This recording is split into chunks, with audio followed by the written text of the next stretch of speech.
महापुरुष के वचन। बाबा हमें क्लेश बना रहता है, एक जलन बनी रहती है, एक अशांति। नाप के देखो हृदय में। तो उन्होंने कहा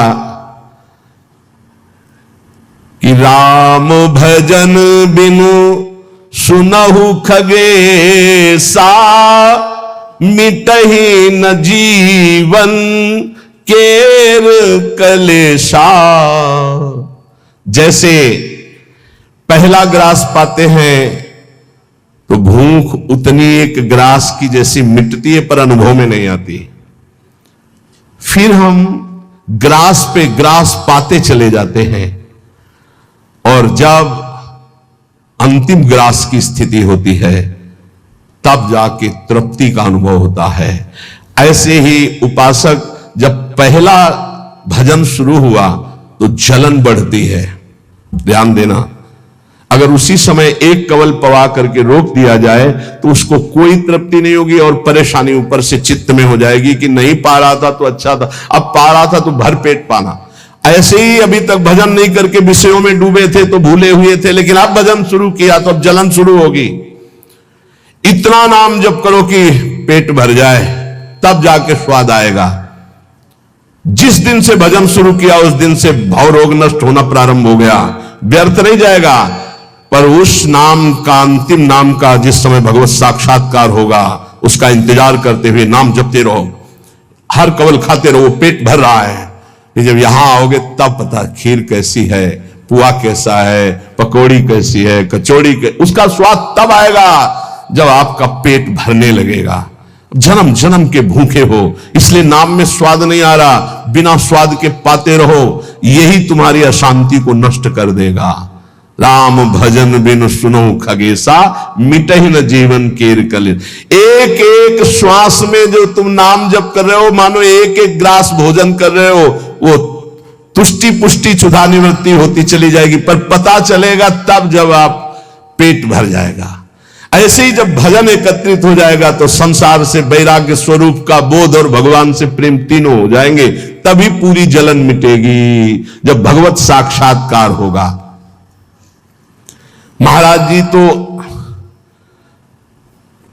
अब हमको एक साधन बता दो जिससे हमें पूरी की पूरी सब बातें भूल कर केवल एक में लग जाए, हमारा काम बन जाए।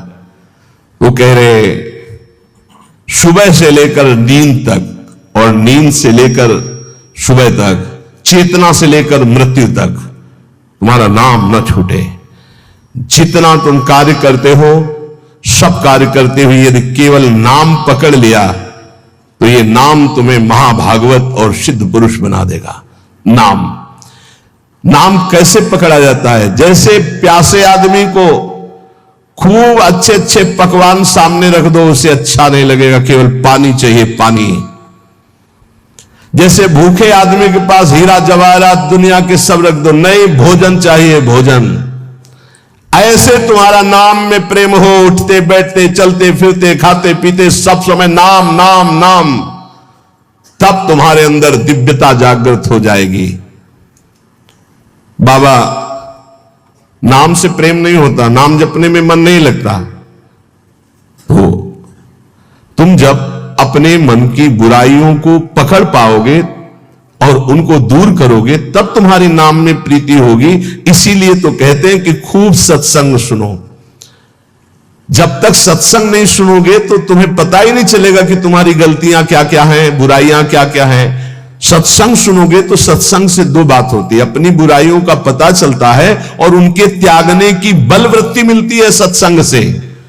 भक्ति स्वतंत्र सकल गुण खानी, बिनु सत्संग ना पावई प्राणी। भक्ति, निरंतर भजन इस समस्त गुणों को प्रकाशित कर देता है, पर बिना सत्संग के शुद्ध भक्ति का जागरण नहीं होता। इसलिए सत्संग से हमारे अंदर जो बुराइयां हैं वो समझ में आती है। बुराइयों को दूर करने की सामर्थ्य भी सत्संग से आती है। फिर सत्संग से ऐसा मन सावधान हो जाता है कि बुराई करने की तो बात जाने दो, बुराई की समीपता बर्दाश्त नहीं होती है, बुराई का चिंतन बर्दाश्त नहीं होता है। हृदय दर्पण की तरह साफ हो जाता है, जरा सी भी बुराई बहुत बड़ा पहाड़ जैसा दिखने लगती है। ऐसे उपासक के हृदय में नाम के प्रति प्रियता हो जाती है और वो खूब निरंतर नाम जपने लगता है। महाराज जी, लोग कहते हैं कि भगवान के दर्शन से क्या मिल जाएगा, क्या लाभ हो जाएगा। भगवान के दर्शन हो गए तो फिर बाकी क्या रह जाएगा। उत्तर, भगवान के दर्शन से बढ़कर कोई लाभ। अरे अभी तो भक्ति करो, मन को शुद्ध करो, खूब नाम जप करो, फिर आगे तुम देखोगे भगवत साक्षात्कार से बढ़कर कोई लाभ होता है। अरे जिसके जानने के बाद कुछ जानना बाकी नहीं रहता, जिसे पाने के बाद कुछ पाना बाकी नहीं रहता, वो भगवान है। उनका साक्षात्कार होने के बाद जो दिव्यता, जो दिव्य आनंद रहता है, उसे कुछ बाकी रहता है। तो हमें क्या करना चाहिए फिर? हम कह तो रहे तुम्हें निरंतर नाम जप करना चाहिए, निरंतर नाम जप करना चाहिए। तो माला से जपे या अंगुलियों से जपे। भाई, नए साधक को गिनती से नाम जप करने में ज्यादा रुचि होती है, इसलिए गिनती पर दृष्टि नए साधक को संख्या पर रखनी चाहिए। ये बहुत अच्छी बात कह रहे हैं। नए साधक को संख्या पर दृष्टि रखनी चाहिए। आज 11 माला किया, फिर और बढ़ाया, फिर और बढ़ाया, फिर और आगे चल करके फिर ऐसा मन हो जाता है कि फिर वो निरंतर जब पकड़ता है तो माला भी अच्छा नहीं लगता। कौन गिनती करे, कौन सुमेरु आई तो पलटे, उधर ध्यान दे या अंदर ध्यान दे। फिर वो आता है तो क्या करना चाहिए? तो नाम को बार बार लिखे या नामी की मूर्ति सामने रख ले, छवि सामने रख ले, उस छवि को बार बार देखता रहे। मनो राधा वल्लभ लाल जी की छवि रख ली, बार बार देख रहे, नाम जप कर रहे, फिर अंदर राधा वल्लभ की छवि देख रहे, फिर नाम जप कर रहे, फिर बाहर देख रहे। मन भागे तो छवि में लगाओ, नाम में लगाओ। बाबा अच्छा बताइए, नाम में प्रीति कैसे हो? शरीर पवित्र रखो, वस्त्र पवित्र रखो, भोजन पवित्र रखो, संग पवित्र रखो, तो विचार पवित्र होंगे। विचार पवित्र होगा तो फिर यह समझ में आ जाएगा कि नाम के बराबर कोई साधना नहीं है, नाम जपने के बराबर कोई साधना नहीं। जो नाम जप करता है उसके लौकिक और पारलौकिक सारी कामनाएं पूर्ण हो जाती है और उसको मोक्ष पदवी मिल जाती है। यदि मोक्ष नहीं चाहता तो उसे प्रेम प्राप्त हो जाता है।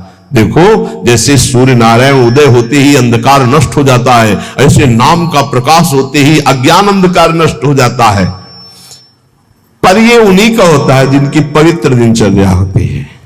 शरीर पवित्र रखो, वस्त्र पवित्र रखो, भोजन पवित्र रखो, विचार, आपके विचार अगर गंदे हैं तो फिर नाम कैसे चलेगा अंदर? विचार पवित्र रखो।